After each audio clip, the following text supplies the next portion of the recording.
Hello friends, मैं हृदय स्वागत करता हूं आपका अपना यूट्यूब चैनल हृदयानंद भारद्वाज पर। आज दोस्तों हम इस वीडियो में फीटर ट्रेड थ्योरी का एक महत्वपूर्ण टॉपिक है इरेक्शन एंड टेस्टिंग, निर्माण और परीक्षण, उससे अति महत्वपूर्ण क्वेश्चन आंसर को सॉल्व करेंगे। तो आप फीटर ट्रेड से बिलोंग करते हैं और सेकेंड ईयर का छात्र हैं तो वीडियो को पूरा देखिएगा।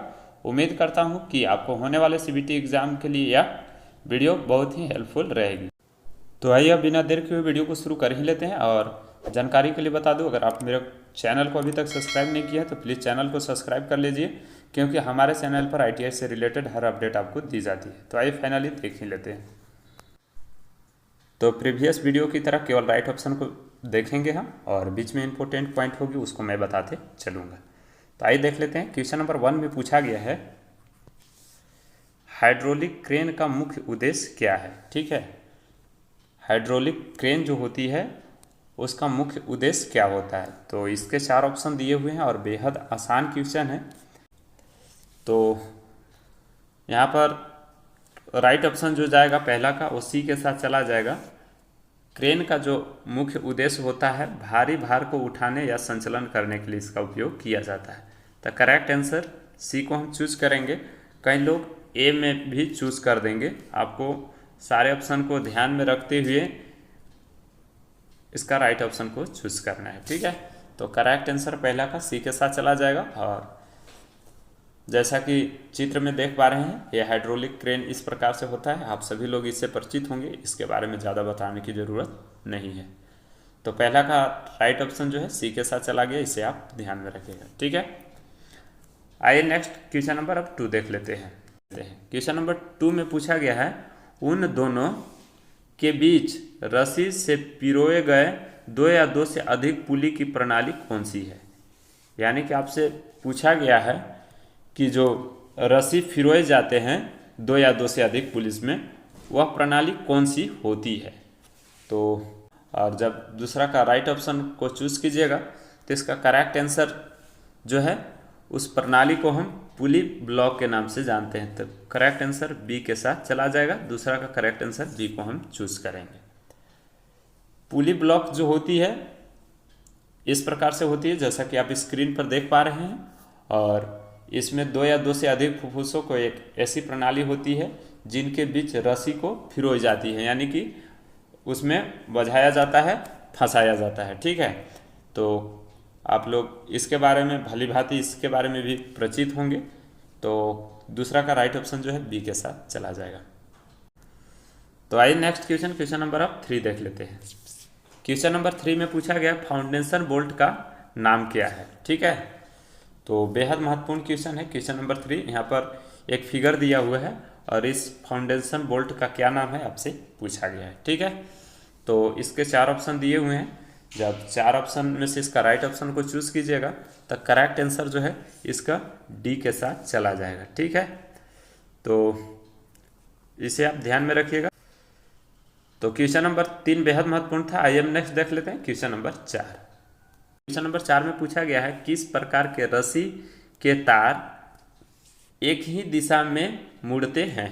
यानी कि आपसे पूछा गया है कि कौन सी रस्सी जो होती है उसकी तार की जो दिशा होती है एक ही दिशा में होती है। तो बेहद महत्वपूर्ण क्वेश्चन है, इसे आप ध्यान में रखिएगा।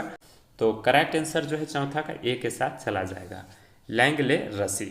ठीक है, और इस विधि में जो तार होती है उसी दिशा में बिछाया जाता है जिस दिशा में स्ट्रेडस बिछाए जाते हैं, और उपयोग के तौर पर सबसे अधिक जो हम रस्सी तार का उपयोग करते हैं राइट लेट रेगुलर लेट में होती है। तो करेक्ट आंसर ए को हम चूज करेंगे, और इससे संबंधित आपको स्क्रीन पर एक इमेज दिखाई दे रहा होगा, इसे आप ध्यान में रखिएगा। ठीक है,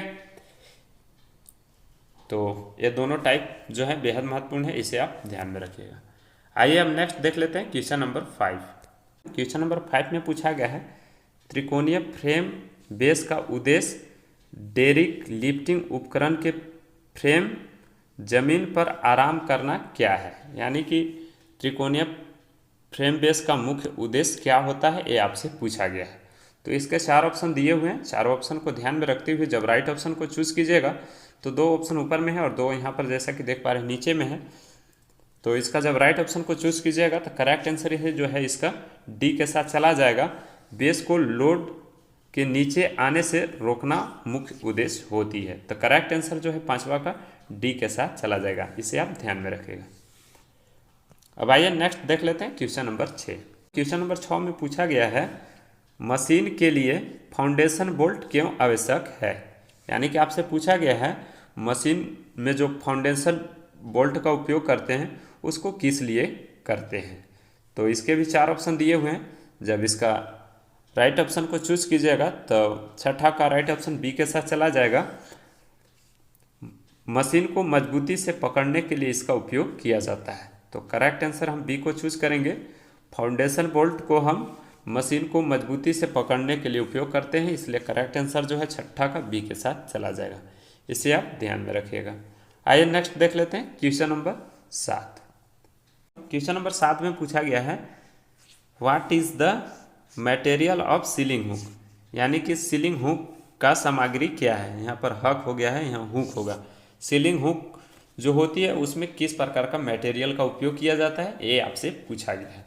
तो क्वेश्चन नंबर 7 बेहद महत्वपूर्ण है और सीलिंग हुक के बारे में आप लोग परिचित होंगे, ठीक है। और वह कौन सा मटेरियल से बना होता है ये आपसे पूछा गया है। तो इसके जब 4 ऑप्शन में से राइट ऑप्शन को चूज कीजिएगा तो 7वां का राइट ऑप्शन जो है सी के साथ चला जाएगा। हाई टेंसिल स्टील का बना होता है। तो करेक्ट आंसर हम 7वां का सी के साथ चूज करेंगे। बेहद महत्वपूर्ण था क्वेश्चन नंबर 7, इसे आप ध्यान में रखिएगा। आइए नेक्स्ट देख लेते हैं क्वेश्चन नंबर 8 जो कि बेहद महत्वपूर्ण है। क्वेश्चन नंबर 8 में पूछा गया है स्नेहक का उपयोग करने का मुख्य उद्देश्य क्या होता है।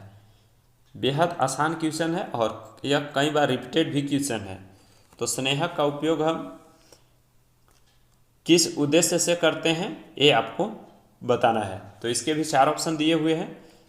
जब राइट ऑप्शन को चूज कीजिएगा तो स्नेहा का मुख्य उद्देश्य जो है घर्षण को कम करना है, यानी कि रिड्यूस फ्रिक्शन, यानी कि राइट ऑप्शन जो है इसका बी के साथ चला जाएगा, इसे आप ध्यान में रखिएगा। तो आइए अब नेक्स्ट क्वेश्चन नंबर 9 देख लेते हैं जो कि बेहद महत्वपूर्ण है। क्वेश्चन नंबर 9 में पूछा गया है भार को स्थानांतरित करने के लिए जीव क्रेन का उपयोग कैसे किया जाता है। बेहद महत्वपूर्ण क्वेश्चन है। जब भार को हम इधर उधर स्थानांतरित करते हैं तो वहाँ पर जीव क्रेन का हम कैसे उपयोग में लाते हैं ये आपसे पूछा गया है। तो इसके भी 4 ऑप्शन दिए हुए हैं और उम्मीद करता हूँ कि इसका राइट ऑप्शन आप लोग समझ गए होंगे। जीव क्रेन का जो हम उपयोग करते हैं हॉरिजेंटली करते हैं, इसलिए नामा का राइट ऑप्शन जो है सी के साथ चला जाएगा। आइए अब नेक्स्ट देख लेते हैं क्वेश्चन नंबर 10 जो कि बेहद महत्वपूर्ण है। क्वेश्चन नंबर 10 में पूछा गया है हैवी ड्यूटी होइस्ट के लिए किस प्रकार के रस्सी का उपयोग किया जाता है। बेहद महत्वपूर्ण क्वेश्चन है, इसे आप ध्यान में रखिएगा। और यहाँ पर आपसे पूछा गया है कि हैवी जब लोड उठाना होता है और वहाँ पर हम किस प्रकार के रस्सी का उपयोग करते हैं, ठीक है। तो पहले हम इस रस्सी का आपको इमेज स्क्रीन पर दिखा रहे हैं, आप लोग समझ जाइएगा फिर कि इस रस्सी को हम किस नाम से जानते हैं। तो जैसा कि देख पा रहे हैं जो हैवी ड्यूटी होइस्ट में इस रस्सी का उपयोग किया जाता है। इस रस्सी का आप लोग कई बार देखे होंगे, यूज़ भी किए होंगे कई लोग। तो इस रस्सी का नाम आप लोग समझ गए होंगे। इस रस्सी का जो नाम होता है वायर रोप्स, यानी कि करेक्ट आंसर 10वां का ए के साथ चला जाएगा। तो बेहद महत्वपूर्ण था क्वेश्चन नंबर 10, इसे आप ध्यान में रखिएगा। आइए नेक्स्ट अब देख लेते हैं क्वेश्चन नंबर 11। क्वेश्चन नंबर 11 में पूछा गया है डायनोमो आई बोल्ट का क्या उद्देश्य है। यहाँ पर बोल्ट होगा, ठीक है। डायनोमो आई बोल्ट का मुख्य उद्देश्य क्या है ये आपसे पूछा गया है। तो इसके भी 4 ऑप्शन दिए हुए हैं। 4 ऑप्शन को ध्यान में रखते हुए जब इसका राइट ऑप्शन को चूज कीजिएगा तो 11 का राइट ऑप्शन जो है ए के साथ चला जाएगा, इसे आप ध्यान में रखिएगा। ऊर्ध्वाधर भार उठाने के लिए हम डायनोमो आई बोल्ट का उपयोग करते हैं, तो इसे आप ध्यान में रखिएगा। 11 का राइट ऑप्शन जो है ए के साथ चला जाएगा। आइए अब नेक्स्ट देख लेते हैं क्वेश्चन नंबर 12 जो कि बेहद महत्वपूर्ण है। क्वेश्चन नंबर 12 में पूछा गया है नई मशीनों को स्वीकृत परीक्षणों के दौरान निरीक्षण में किस उपकरण का उपयोग किया जाता है। तो बेहद महत्वपूर्ण क्वेश्चन है। इसके भी 4 ऑप्शन दिए हुए हैं। जब चारों ऑप्शन में से इसका राइट ऑप्शन चूज कीजिएगा तो क्वेश्चन नंबर 12 का राइट ऑप्शन जो है डी के साथ चला जाएगा, टेस्ट मेडुलस। ठीक है, तो करेक्ट आंसर जो है डी को हम चूज करेंगे। क्वेश्चन नंबर 12 का राइट ऑप्शन डी के साथ चला जाएगा। तो आइए नेक्स्ट क्वेश्चन नंबर 13 देख लेते हैं, जो कि बेहद महत्वपूर्ण है। क्वेश्चन नंबर 13 में पूछा गया है विपरीत दिशा में किस रस्सी के तार मुड़ जाते हैं। ठीक है, तो बेहद महत्वपूर्ण क्वेश्चन है। यहाँ पर आपसे पूछा गया विपरीत दिशा में किस रस्सी का जो तार है वो मुड़ जाते हैं। तो विपरीत दिशा में जो रस्सी का तार मुड़ जाते हैं, ये 4 ऑप्शन दिए हुए हैं। जब 4 में से राइट ऑप्शन को चूज कीजिएगा तो 13 का राइट ऑप्शन जो है वो ए के साथ चला जाएगा। नियमित रूप से रस्सी को बिछाएं, यानी कि रेगुलर ले रोप, राइट ऑप्शन ए के साथ चला जाएगा। विपरीत दिशा में इसका जो रस्सी है, रस्सी का तार जो होती है मुड़ जाते हैं, तो करेक्ट आंसर हम ए को चूज करेंगे। ठीक है, और इससे संबंधित हम आपको क्वेश्चन नंबर 4 में ही सॉल्व कराए थे कि रेगुलर ले रोप जो होती है क्या होती है, उसके बारे में मैं ऑलरेडी बता चुका हूँ। ठीक है, आइए अब नेक्स्ट देख लेते हैं क्वेश्चन नंबर 14। क्वेश्चन नंबर 14 में पूछा गया है स्टीम टरबाइन के लिए ग्राउंडिंग के रूप में किस सामग्री का उपयोग किया जाता है। तो स्टीम टरबाइन में पूछा गया, थोड़ा सा ध्यान दीजिएगा। इसमें जो निमी के अकॉर्डिंग है, इसका राइट ऑप्शन जो है ए दिया हुआ है। ठीक है, लेकिन यहाँ पर ए रॉन्ग हो जाएगा। इसका राइट ऑप्शन जो है डी के साथ चला जाएगा। ग्राउंडिंग के रूप में जिस सामग्री का उपयोग किया जाता है स्टीम टरबाइन में, वो सीमेंट, कंक्रीट और ग्राउट होता है। तो करेक्ट आंसर हम डी को यहाँ पर चूज करेंगे, ये यहाँ पर नहीं होगा। ठीक है, तो इसे अपने माध्यम से भी देख सकते हैं। तो क्वेश्चन नंबर 14 का राइट ऑप्शन जो है डी को हम चूज करेंगे। आइए नेक्स्ट देख लेते हैं क्वेश्चन नंबर 15। क्वेश्चन नंबर 15 में पूछा गया है मशीन पर ज्यामितीय परीक्षण से पहले किए जाने वाले ऑपरेशन क्या है। ठीक है, तो मशीन पर ज्यामितीय परीक्षण से पहले कौन सा ऑपरेशन किया जाता है, ये आपसे पूछा गया। तो इसके 4 ऑप्शन दिए हुए हैं, और 4 ऑप्शन में से जब राइट ऑप्शन इसका चूज कीजिएगा तो क्वेश्चन नंबर 15 का राइट ऑप्शन जो है सी के साथ चला जाएगा। उसे हम लेबलिंग ऑपरेशन कहते हैं। तो करेक्ट आंसर इसका सी के साथ चला जाएगा, इसे आप ध्यान में रखिएगा। क्वेश्चन नंबर 15 का हम सी के साथ चूज करेंगे। आइए नेक्स्ट क्वेश्चन नंबर 16 देख लेते हैं। क्वेश्चन नंबर 16 में पूछा गया है फाउंडेशन बोल्ट का नाम क्या है। ठीक है, तो एक इमेज आपको दिया हुआ है और इसका नाम आपसे पूछा गया है। तो इसके 4 ऑप्शन दिए हुए हैं। पहला ऑप्शन राग बोल्ट है और बाकी 3 ऑप्शन यहाँ पर नीचे है। तो जब ये 4 में से राइट ऑप्शन चूज कीजिएगा तो इसका राइट ऑप्शन जो है 16 का डी के साथ चला जाएगा। इसे कोटर बोल्ट के नाम से जानते हैं। तो 16 का राइट ऑप्शन जो है डी को हम चूज करेंगे। ठीक है, और इसका इमेज हम आपको स्क्रीन पर दिखा रहे हैं स्पष्ट रूप से यह कैसा दिखाई देता है इस फाउंडेशन बोल्ट का। तो जैसा कि देख पा रहे हैं, यह जो आपको हम स्क्रीन पर दिखा रहे हैं इमेज, यह कोटर बोल्ट का डायग्राम है। ठीक है, तो आप समझ गए होंगे। अब आइए नेक्स्ट देख लेते हैं क्वेश्चन नंबर 17। पूछा गया है किसी मशीन के क्षैतिज और ऊर्ध्वाधर स्तरों की जांच करने के लिए क्या उपयोग किया जाता है। बेहद महत्वपूर्ण क्वेश्चन है। किसी मशीन का हॉरिजेंटल और वर्टिकल लेवल स्तर को जांच करने के लिए किसका हम उपयोग करते हैं, ये आपसे पूछा गया है। तो क्वेश्चन नंबर 17 का 4 ऑप्शन दिया हुआ है। जब 4 ऑप्शन में से राइट ऑप्शन इसका चूज कीजिएगा तो करेक्ट आंसर जो है बी के साथ चला जाएगा, ब्लॉक स्प्रिट लेवल। तो 17 का राइट ऑप्शन बी को हम चूज करेंगे। बेहद महत्वपूर्ण है, इसे आप ध्यान में रखिएगा। तो आइए नेक्स्ट क्वेश्चन अब 19 देख लेते हैं, जो कि बेहद महत्वपूर्ण है। क्वेश्चन नंबर 19 में पूछा गया है दूरस्थ स्थान और ऑफ साइड के लिए किस क्रेन का उपयोग करते हैं। तो इसके भी 4 ऑप्शन दिए हुए हैं। जब 4 ऑप्शन में से राइट ऑप्शन को चूज कीजिएगा तो 19 का राइट ऑप्शन जो हम है डी के साथ चूज करेंगे, ट्रक माउंटेड क्रेन का उपयोग करेंगे। तो राइट ऑप्शन डी के साथ चला गया, इसे आप ध्यान में रखिएगा। आइए नेक्स्ट देख लेते हैं क्वेश्चन नंबर 20, जो कि बेहद महत्वपूर्ण है। क्वेश्चन नंबर 20 में पूछा गया है कौन सा ग्राउटिंग प्रक्रिया तेल या ग्रीस से अप्रभावित होती है। तो बेहद महत्वपूर्ण क्वेश्चन है। आपसे पूछा गया है कि ग्राउटिंग की कौन सी प्रक्रिया जो तेल और ग्रीस से अप्रभावित रहता है। तो यहाँ पर राइट ऑप्शन जब चूज कीजिएगा तो 20 का राइट ऑप्शन जो है बी के साथ चला जाएगा, सल्फर सल्फर ग्राउट जो है इसका राइट ऑप्शन हो जाएगा। तो राइट ऑप्शन के लिए हम बी को इसमें चूज करेंगे। तो क्वेश्चन नंबर 20 को आप ध्यान में रखिएगा, बेहद महत्वपूर्ण है। ठीक है, आइए नेक्स्ट देख लेते हैं क्वेश्चन नंबर 21। क्वेश्चन नंबर 21 में पूछा गया है मशीन टूल के परीक्षण करते समय ज्यामितीय परीक्षण क्यों किया जाता है। तो बेहद महत्वपूर्ण क्वेश्चन है। मशीन टूल को परीक्षण करते समय ज्यामितीय परीक्षण को क्यों किया जाता है, ये आपसे पूछा गया है। तो इसका राइट ऑप्शन जब चूज कीजिएगा तो इसका 21 का राइट ऑप्शन डी के साथ चला जाएगा। मशीन की ग्रेड एवं एक्यूरेसी चेक करने के लिए ज्यामितीय परीक्षण किया जाता है।